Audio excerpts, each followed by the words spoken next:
Seguimos con las especies que se utilizan por su capacidad trepadora. Una de las principales utilizadas en el clima mediterráneo es la bugambilla. Su nombre científico es Bougainvillea glabra.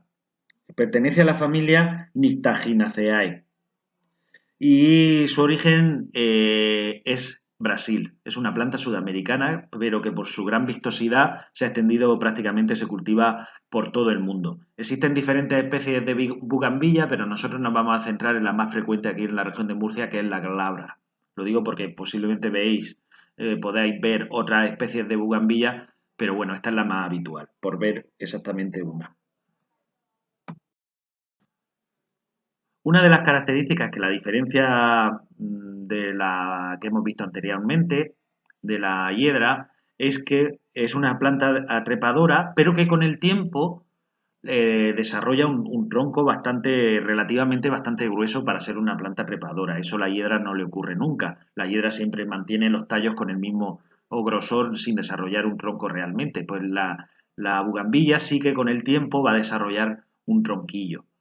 Tiene la hoja es una hoja perenne, dependiendo, ya lo veremos, dependiendo del sol.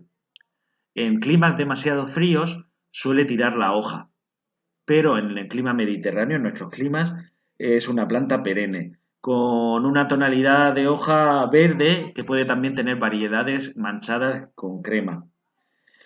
Esta planta se cultiva principalmente o se utiliza en jardinería no tanto por su carácter trepador, sino por la gran vistosidad de sus falsas flores.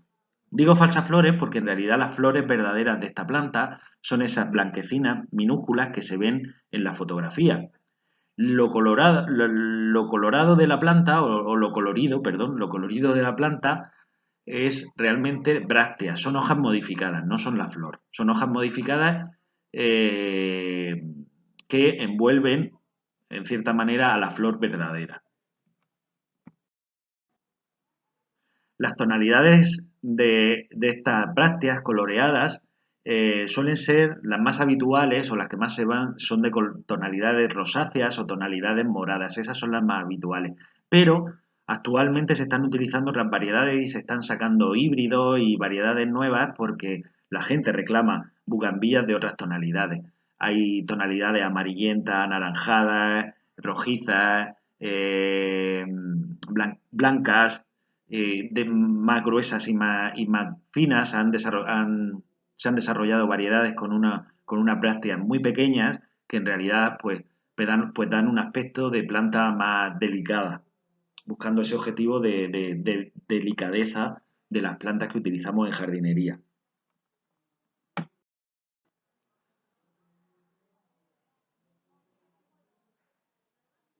En cuanto a sus usos, a diferencia de la hiedra, que se utilizaba como tapizante porque llega a cubrir totalmente la superficie del suelo, incluso la superficie de la pared, podemos encontrar paredes totalmente cubiertas de la hiedra, pues la bugambilla no se desarrolla tan espesa sobre un sustrato plano, sino que se utiliza más bien para formar setos o para formar bóvedas, por ejemplo, en jardines, para formar bóvedas se utiliza muchísimo.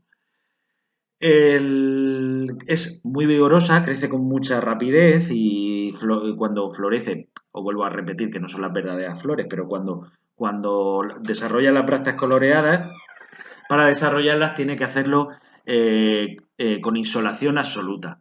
Normalmente las bugambillas criadas en zonas de sombra o que están muy sombreadas no llegan a desarrollar las brácteas de color, simplemente porque no les da el sol directo. Es una planta que va mal con las heladas, hay que tener cuidado porque las heladas incluso ligeras la suelen quemar. Entonces no tolera por debajo del 0 grado, va a empezar a funcionar mal la bugambilla. Tiene un coeficiente de especie que esto es bastante interesante, que aun siendo lo grande que es y lo grande que puede llegar a ser y la cantidad de follaje que tiene un coeficiente de especie relativamente bajo, de los más bajos en cuanto a arbustos, un coeficiente de especie de 0,22, bastante bajo. Entonces es una especie que se puede criar bastante bien en zonas con sequía, tolera bastante bien la sequía. En cuanto a tolerancia de la salinidad, nos encontramos con una especie que puede llegar a tolerar hasta 10 decisiemens por metro en cuanto al agua de riego. Es una especie muy adecuada para zonas de costa, para jardines pegados al mar, porque el salitre no le suele afectar. Entonces, importantísimo para esas zonas. Hay que tener cuidado, lo voy a decir aquí porque, bueno, pues estamos hablando de trepadoras. Hay que tener cuidado con las trepadoras cuando yo quiero que ocupen exactamente un volumen determinado, porque las trepadoras van a seguir creciendo, aunque yo haya determinado el volumen, aunque yo quiera limitarla a un volumen. Ellas, por su naturaleza, siguen creciendo.